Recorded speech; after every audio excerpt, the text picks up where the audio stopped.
जय श्री राधे। वैशाख महात्म 25वां अध्याय। तब व्याध कहने लगा कि हे मुने, पूर्ण भोग वाले मनुष्यों की मुक्ति कब होती है? सृष्टि काल में या अंत काल अथवा स्थिति काल में?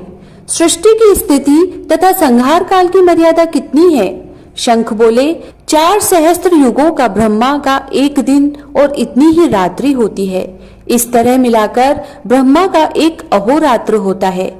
15 अहोरात्र एक यक्ष और 2 पक्षों का एक मास होता है।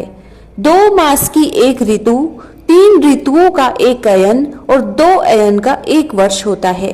इसी प्रकार ब्रह्मा जी के 100 वर्षों का एक ब्रह्म कल्प होता है।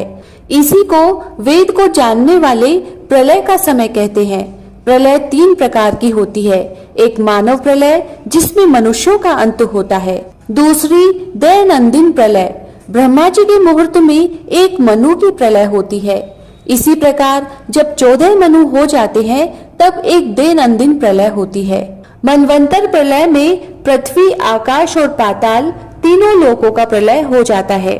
परंतु इस मनवंतर प्रलय में चैतन्य जीवों का ही नाश होता है, किंतु लोकों के स्वरूप का नाश नहीं होता।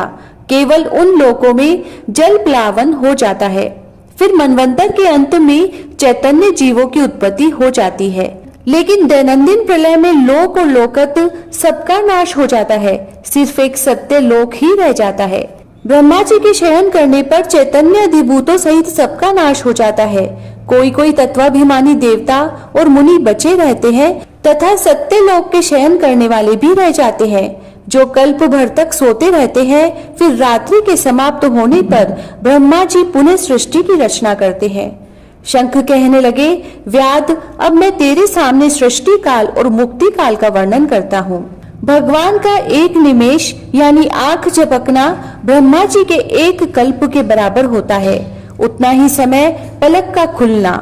निमेष के अंत में अपने कुक्षिस्थ लोकों और सब जीव समूहों को अपने उदर में रखता है। उनमें से कितने ही सृजन योग्य, कितने ही मुक्ति और कितने ही ऐसे होते हैं जिनका लिंग देह छूट गया है। श्रुतिदेव जी कहते हैं कि जब यह कथा शंख व्याध को सुना रहे थे तब सबके देखते देखते वह पंचशाखी वृक्ष पृथ्वी पर गिर पड़ा और उसके कोटर से एक बड़ा भयंकर सर्प तत्काल पाप रूपी देह को त्याग कर हाथ जोड़ सिर झुकाकर वहीं बैठ गया। 25वां अध्याय समाप्त। जय श्री राधे।